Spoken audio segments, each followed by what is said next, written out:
It is Wednesday, May 25th. We have a lot to cover this morning. That's right. We'll get to weather and traffic in just a moment. This morning, we know now the identity of one of the children killed at Robb Elementary in Uvalde. ABC News confirming that 10-year-old Xavier Lopez was a fourth grade at the school killed.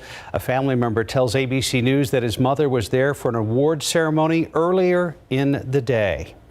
And this morning, people in Uvalde soon will be waking up to what seems like a nightmare. That is, if they ever went to sleep. A gunman's rampage at Robb Elementary has devastated that town and people all across the world, for that matter. The death toll now stands at 19 students and 2 teachers, plus the 18-year-old killer. Katrina Weber is live outside that school with the very latest. And healing is a priority, Katrina, but we understand there also is still an active investigation going on.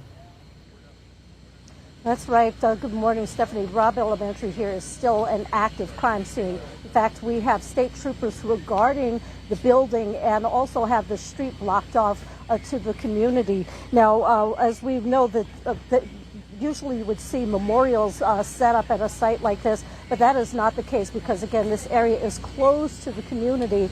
What we do have is a sea of news crews here covering this heartbreaking story. Now, according to what we were told in the latest briefing, that was about 11 o'clock last night, we have 19 students dead, 2 adults, and along with the gunman. Again, the investigation is still going on, so those numbers could change. But according to what we were told, this started with the killer shooting his own grandmother at her home and then coming here to Robb Elementary and unleashing a deadly attack.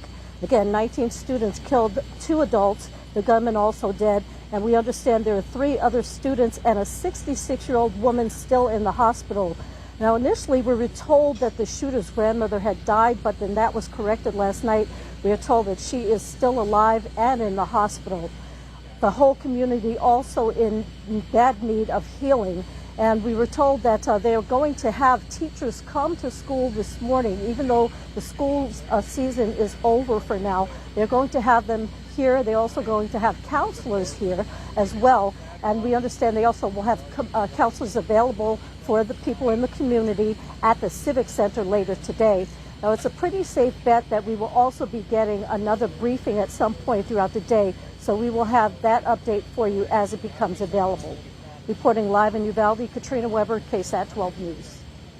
Katrina, thank you very much. In the immediate aftermath of the shooting, many people were having to wait for updates on loved ones. Lee Waldman had been monitoring that situation all day yesterday at the Uvalde Civic Center, where families have been getting updates. And right now she has the latest from there this morning.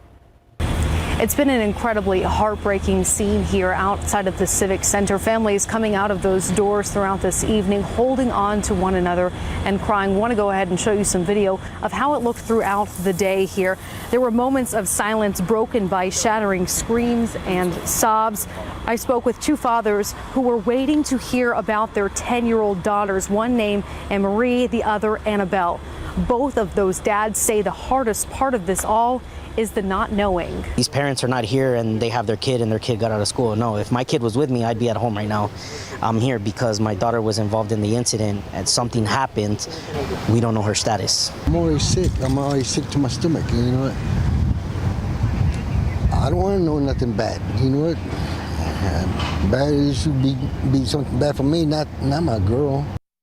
Now, inside of this building behind us, we're also being told there is DNA swabbing taking place to aid in the identification process. Just another one of those gruesome details we are learning after an incredibly horrific event. We do want to remind the community that at this Civic Center this morning at 8 a.m., it will open up with grief counselors for teachers and staff who are at Robb Elementary. And at 10 a.m., it will be open again with those grief counselors for the rest of this community. In Uvalde, Lee Waldman, GMSA.